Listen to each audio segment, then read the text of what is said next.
Hey everyone, and welcome back to EdPath Coach. It's so exciting today. I have my friend Gara with me, and she is going to be talking about her children's journey on their educational paths.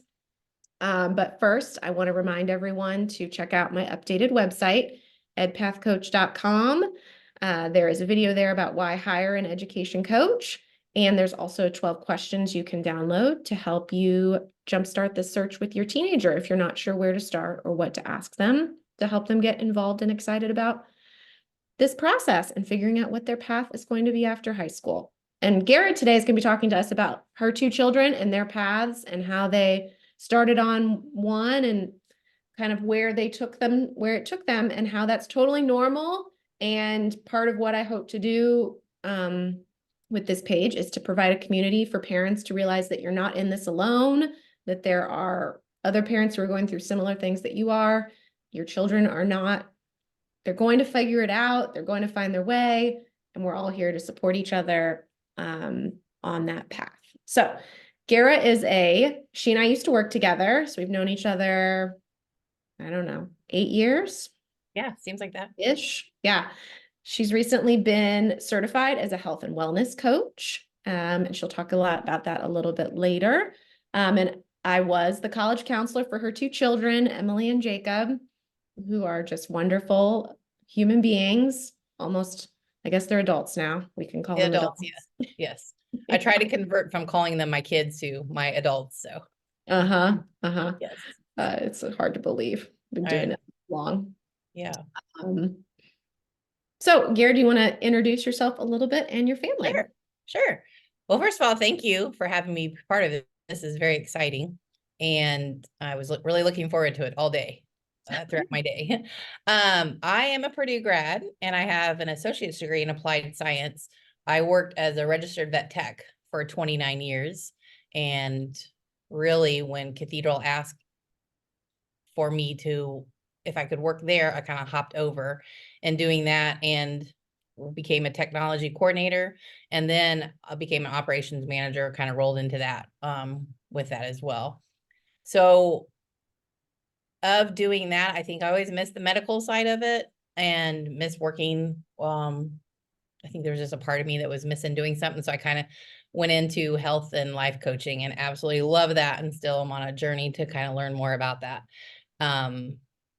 It's a really fun journey, and I feel really selfish sometimes because I feel like I'm doing it just for my own self-care, but I think that's a lot of it, that once you learn about your self-care, how it's really good.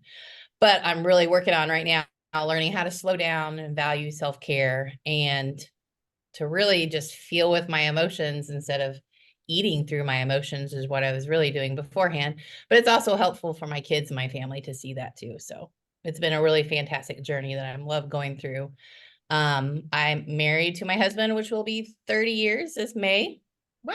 And yeah, thank you. And we have, as Anne has said, 2 kids. One of them has completed college and one of them is still working on it. And we have 2 little Frenchies and 2 cats. So that's a little bit about me. I love your Frenchies. I have a picture from when I was working there when one of them was a little puppy and you got to bring it to school. Yeah. So they're so sweet. Yeah, they're fun. Yeah. Well, let's start with your children's interests and passions in high school and what drove their decision-making processes then towards what paths they ended up on after high school. Sure. Emily, my oldest one, was really, there was a class, and I can't remember what it's called. It was one of her biology classes, but there was a class too. They went into the morgue a lot and got to visit that. And for something about that really sparked her interest. She was really into that. And that was her sophomore year. So she just kept coming back to that. But there was also a part of her that wanted to get into film and creating movies and such. So it was very different, both of them, but she really, really liked her biology a lot. And her teacher did a couple fun things with them that really engaged them. They had a lot of hands-on stuff. So that really engaged her early on. So when we went to look for colleges, I think she was a little easier because she kind of knew what she wanted. Mm-hmm. Then what drove our decision-making for Jacob was really quite opposite. I think he would have done what you're doing, really, probably because he enjoyed going to visit colleges so much, because we kind of made it a fun family activity where we would go out to eat and kind of, I don't know, it was very fun. And he was into, what colleges had a hospitality set up for you.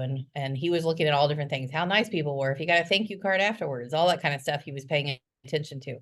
But as far as what he wanted to do, we've skipped all around to many different things. And I can talk about that more later, but really, he was just grabbing at things, I think, at the time, just to satisfy what he thought he needed to do to know what Mhm. college to go to.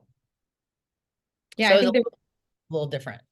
yeah, I think there's a few important points there. There's that how much their major or like career interests or subjects that they can be interested in high school can drive that decision-making Yep. process for Yep. sure. Yep. And also how making it fun is so important that it doesn't have to be this serious life or death kind of activity, that this can be an exciting process for our teenagers to go through where they get to learn about themselves and explore all these neat places that they could go. Yeah. That's a really important point. And then that some teenagers fall into that place of like, it can then start to feel like a chore of like what I'm supposed to do. And how we kind of try to bring it back to what are their values and what's important to them, which Yeah. we don't always figure out right away, right? Like it can be a process for them. Yes, exactly. Uh, what resources did you use that you found helpful in that process when they were in high school?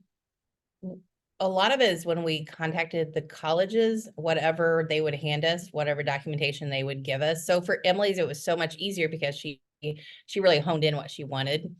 So when we would go to the colleges, we'd ask about their nursing things and we could really hone in on hers. So for someone like Jacob, it was really challenging because we didn't even know. I mean, he went from art to business to biology. Like he's bounced around so many different places. It's hard to kind of have a resource with him to know. So we really just looked more on when when the deadlines were for when we had to get the paperwork in and what we had to do, to try to figure it out. And in hindsight, I don't know why we never went exploratory. Mm. I don't know why we didn't use that as an option for him. Um, because I think he would, once he found out what he thought he wanted to do, he was like, yeah, let's do that. So, there's, hindsight is 2020 a lot with it. So I think we have a lot of learning that we did through Jacobs. But most of the resources we did, besides when you helped us here with, they knew what they needed to get themselves there. I remember Emily stating that you helped them a lot when she was trying to decide if she had to retake her score for her AP test or SAT at the time. And then you told her what colleges she was looking for. And if she was really serious about which college, that she would probably want to retake that to up her score. So I think that was really helpful, when you were kind of working through that with her, as to if her score was helpful or going to make a difference for her. So she relied on you a lot with that one. And Jacob was kind of like, that's my score, and probably find something that fits it. Yeah, it's interesting how your children can be so different, right? Like such Yes, exactly. they are. Yes. But I think that's a great point for parents to hear about. Exploratory is fine. Colleges are actually, a lot of colleges are set up to have a structured program that students will go through once they get there to help them figure it out. And it is okay if they It are is not okay. And I with think that's why we didn't feel it was okay. Even though people said it was okay, I think we were still not, yeah, you're saying that, but I think we were on that team. it. But Mhm. looking back, I'm like, I wish we would have done that. Yeah.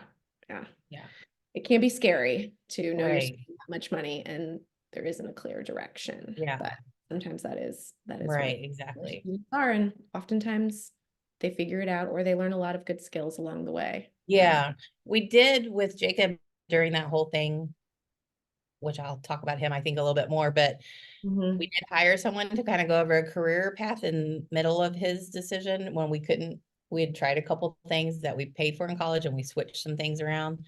And even of that, his answer was still, they all sound good. They all could be possibilities, or none of them could be a possibility. So I think really with him, it was just time. Mhm. did the Yeah, like they're time. not ready. Yeah. I don't Yeah, know if it's a good comparison, but I feel like potty training, maybe, we could think about like sometimes they're just not right. ready and we can try and force them into Yeah, that hole. But if they're not there, then it- we're it's not going to happen until they're yeah. in space. That's a really good analogy for his situation. Mhm. Yes. Let's flip back to Emily Okay. real first. So she attended a local four-year institution, Mhm. kind of close to home, close to where you all are. Yep. How did her transition look, and what extra support did she need once she was there? Yep. Emily, like I said before, was kind of honed in on what she wanted. She did most of the work herself. We went to the two schools she was interested in. And in the end, she made the decision based off of, she was on a 504 plan and she knew she probably needed to be somewhere close. And she said, however, she would like to be farther away, but she knew herself enough to know that she probably needed to be closer. Also, the school she chose had a little bit newer nursing program. And so she liked the looks of the newness part of it. And she really took care of most everything herself. The paperwork, checking up on things she had to do, besides us taking care of the parent loans, she really handled most of it. We didn't really worry about her signing up for her classes in time, getting what she needed. She knew the date she had to sign up, and she was waiting at midnight for Mm, classes to open up. Like she wouldn't even go to sleep that night, but a lot of it was one of her issues dealing with just having the generalized anxiety. So she was kind of on it with that. Um, and she used her 504 in her college and they worked really well with it. She did it herself. She wanted to not use it, I think, but early on she realized she needed it. She tried a couple tests without it. And she realized she needed it badly. So she didn't have any problems going to talk to them and they got her set up for it and they kept it in there. She turned in her forms that she needed herself and they kept track of it. And every test she was able to get some kind of accommodation that she needed. And she would just pick and choose as she needed the tests. She had some classrooms that she felt comfortable in, felt comfortable with the teacher. So she chose to not do them those, but she knew which ones she needed it to use them. And she just told them herself. So she pretty much took care of most of that. She was missing, like I said, that the film that she was kind of interested in. So she kind of debated because nursing was very challenging. Um, she actually got a C in one of her classes and she had to have a C plus to pass. She missed it by like 15 points. mm, But as that was detrimental to me, she was actually relieved because she needed more time. So she had to repeat that one class. But I think that was a breaking point for her, like a lot of relief to slow it down a little bit and to allow her time to study a little more. It also opened up her some freedom to, she went to another local college at the same time. So she was in two colleges at the same time because she wanted to row and the college she chose didn't have a rowing program. So she went into the other one, took some film classes there and rowed for their team there. So that helped her with her social outlet a little bit. That was really helpful. But she kind of did everything herself. So we were kind of more the parent role on her thing and just helping her um, with what she needed as far as parent support. So that was Emily's kind of role. well, it sounds like she was a really good advocate. She had those self-advocacy skills that we talk about with students a lot, Mhm. able to Yes.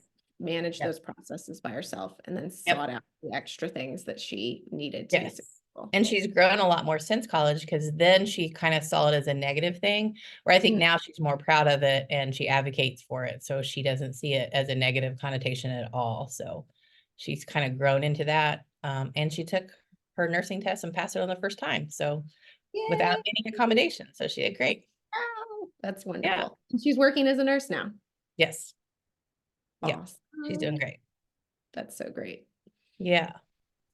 Well, let's shift to Jacob and his path. It's quite a bit different. Can you talk us through what his journey has looked like? Yep. When he decided the school he was going to go for, it really was just the school he felt it was one of the top two that he felt most comfortable with, just a vibe, honestly. That's what he picked up on. And it was between two schools. He was thinking about whether he's going to play football or not. Um, and that was what the deciding factor between the two schools. He went with let's try to play football. So the last minute we reached out to the coach here and they set him up to play football there. Both Emily and Jacob at their schools were on a legacy scholarship. So that was nice that they both did that instead of a sports scholarship, but that helped him out too. So one of the reasons why we advocated for him to maybe think about the sports too was because they were supposed to have some study tables there if you're part of the athletic team, and they will all get to study there. And we thought that would be really good for him just to keep him motivated on that. So he went into that, and I don't even remember which degree we started with, but we switched it. We switched it again. Then COVID hit, so he was in there all during COVID, and he had to be tested all the time. So then he decided to, there was a lot of tests, the nasal swab and everything. He had to do it twice a week. So he decided to quit the football team. And then I had a period of time where I didn't hear from him for quite a bit. So I was a little nervous about that. And finally, I reached out to all of his friends and him on a text message. And he then responded back. So he was in a bad place mentally at school. And I think he just stopped. He withdrew from a lot of things. He had lost his roommate and being without school. And then over the summer, he had lost his best friend too. So he mentally was not in a good place, but he covered it really well. We thought he was, and then we found out he wasn't. But no one reached out to us from the school. We didn't hear, there, and the parent portal was very hard to work with on it. So we had no idea that he was in a crisis until we found out he was in a serious crisis. So we ended up getting him an emergency withdrawal from his school and kept him at home for a bit and got some counseling and got him healed up a little bit. And he is back into the second one that he was wanting to pick. He's back in school there now and doing they have options to do online, a hybrid, which you're there in person and online, or all in person. He chose, against what we thought he would choose, he chose all online, but he's doing really well with it. So, but he needed a lot of assistance from us to help him through all this and switching schools. And it's been a lot of work for all of us on his side of it. So I think having your services would have helped in this situation with him for sure. So it was quite a different situation, but we're learning a lot. Yeah. And that's an option. I'm sure some people out there haven't heard about emergency withdrawal, that's something that you can do in school if something comes up like that, a health issue, medical issue, life issue happens, and that you can do that and take a break. And then he's at another 4-year institution now, and doing really well and on track to graduate. Yep. And we're on, his bachelor is just general studies. Okay. Well, so we circled like all the way back to that. I didn't even know that could be a bachelor. So yeah. And we're totally fine with it. Yeah, that's great. It's like you go through these experiences. That's what I'm hoping hearing these stories from other parents that are like gearing up to do this, or maybe you're kind of in the middle of it, to hear these different ways that things turn out, which aren't the way that we often hear in the media when we're reading. And he's real excited because he's going to go on to, he's excited about being a firefighter. And the firefighting program said since he was so close to getting his bachelor's to finish that, and that'll help him out in the long run. So taking another path. So great. Yeah. How would you say your role as a parent has evolved in supporting your children's educational journey? For sure, for both my husband and I, we brought to the table our perspective and our past experiences of how it worked for us and how maybe it would help them and guide them through it. But with that, we kind of lost on their personalities and how they do things. It was more like me putting on, my perseverance or you have to work hard to find the answers and do all this. We learned with both of them to kind of step back and take the parent role more than working through with it. And with Emily, just watching her do her growth to try to do it on her own was good, seeing her take off and doing that. And then with Jacob, I guess we learned to not put those pressures on what we thought we needed to put on, like you got to get the back, you got to do this. And so we just learned, I think, more patience and we could see the bigger picture a little bit easier. than we could being stuck in the weeds, what it feels like when you're trying to get them in there, you know, All the details and the all nitty the gritty. details, everything you have to do. There's a lot. Yeah. Yeah.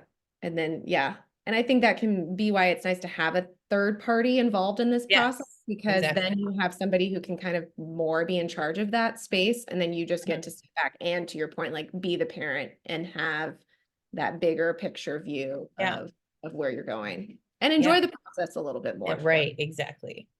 Yeah. Yeah, exactly. Um, and what advice would you give to parents, or would you have given to yourself? And it might be similar to what you just said, to parents who are just starting this process, or maybe they are kind of right in the middle of it or gearing up. Um, for sure, I would use your service. I would love that. That would have been great. Even when we were reached out to the career path person, I'm like, I didn't even realize we could reach out to someone to help us with the career path when we were struggling with Jacob with Mhm. that. I think also leaning into the wealth of knowledge from those who have had kids that have gone to college too, and how their experiences went.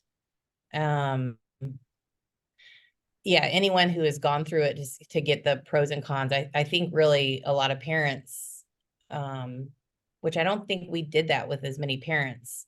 We were just kind of working with Jacob, so we didn't have the knowledge from other parents that have done college or what with pros and cons that they worked through. But I do think talking to other parents, like you said, normalizing some things that we're like, oh, this is crazy, look what we're doing, and it's just like a normal thing. So I think that would be really helpful. Okay, those are great advice.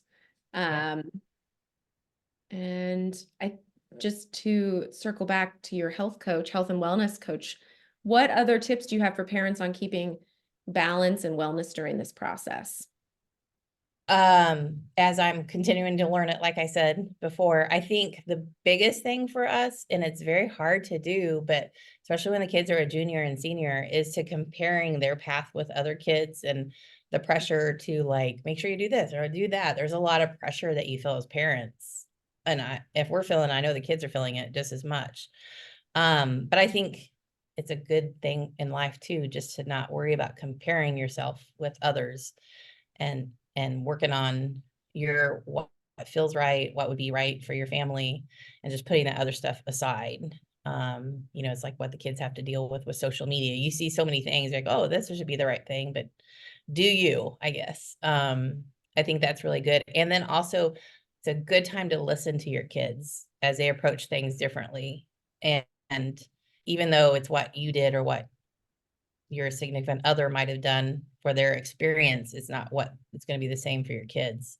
So I think just having those open conversations and discussing it. And with Jacob, he was telling us he doesn't know what he wants to do multiple times. But we had a, you're okay, well, you're going to go to school feel about us, which has ended up costing us a lot of money in the long run. Would I say I would change it? Probably not, but maybe at the same time. So I think just listening to them and it's all going to be okay in the bigger picture. Um, I think is a good advice, I guess. I Yeah, think I that's think one of the things that's most helpful for me as a parent with small children, and I hadn't really thought about applying this to this process until I was just listening to you, is that like everything is a stage and a season, and Mhm. everything ends. Right. Like Yeah. the Yeah. tantrums and the not sleeping and like Yeah. bottles, like everything ends. And so like I find that so helpful to remind myself. But I think to your point, thinking about it as a parent too, like it's not, everything will be okay. This isn't Mhm. going to last forever. One day Right. your child will be 30 and out on their own and Right. figuring things And out. doing Like, what they enjoy. Right. And sometimes it takes exploration to figure out what you enjoy. So yeah, yeah. yeah. So trying, and I think too, I started my video series with a video on reflections and how I think that's like one of the most important skills that we can use as parents is Yeah. to show our children that we're listening to them and we hear Yeah. what they're saying and we're not just immediately putting our own. It's really hard to do, It's very but hard to do, but so yeah, great if we can get there. I feel like I have to relearn that skill with my own kids all the time. But Yeah. if we listen and we let them know that it's their journey and we're here. Right, exactly. coaches and mentors and Right. guides, but it's their path ultimately to figure out. Yeah. And it gives us another way to learn our journey with them too. So, Yeah. oh, as they get older, we transition to a different phase too. So it gives us a little opportunity to give ourselves our personality coming out again. Mm-hmm. Yeah. Yeah. Wow, this was so great. Thank you Yeah. so much. Thank I feel like you. I made so many connections listening to you that Oh, will help me in my work that I'm going to be oh, doing. thank you. Yeah, I can't believe all the colleges you've been to and everything you've done. So it's awesome. Yeah, I mean, we still may be using you for Jacob. So we'll see. We're not Well, done yet. I would love to see both of them again soon. Right. Yeah. Um, well, thank you everyone for being here with Gara and I today. I can't wait to see the amazing paths that your children are going to embark on. And let's make this journey joyful and transformative for them. And until next week, I hope that I will see you again. All my best. Thank you. Thanks, Gara. Thank you.